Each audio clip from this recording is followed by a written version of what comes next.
I know that there's a negative connotation attached to this word. Errors, mistakes, we hate that.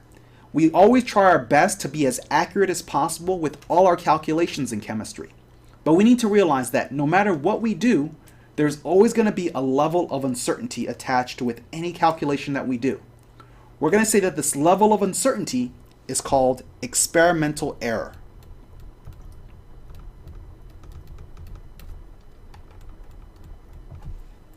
And we're going to say when we investigate the quality of any experimental decision or calculation, we have to take into account two major categories.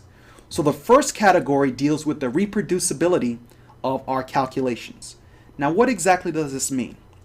Well, this means that if I run an experiment and I do all the calculations and I get a number, if I do that experiment 5 more times, several more times, my answers each of the other times should be close to that first number.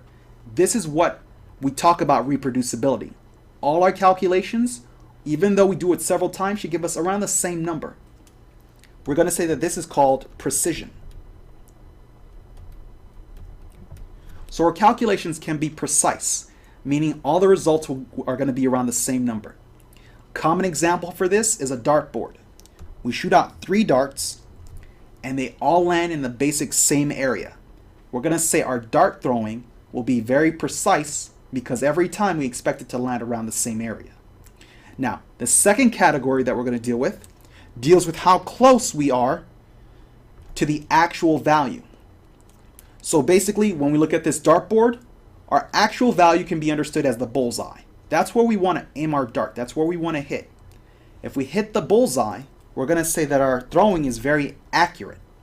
So we're going to say accuracy deals with how close we are to the measured value. So for example, we run an experiment. Our professor tells us we need to get an answer of 10. And let's say I do this experiment myself and I get an answer of 9.98. That's extremely close to 10. So I would say that my result is pretty precise. It's not perfectly precise and accurate, but it's pretty good. So we're going to say that our 9.98 is actually accurate, pretty accurate, close to 10. Okay? So precision deals with the reproducibility of our calculations, doing it more than once, and our results being very close to one another.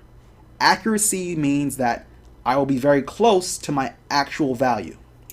So in the first example of the dartboard, our 3 darts were very precise, but they weren't that accurate because we missed the bullseye.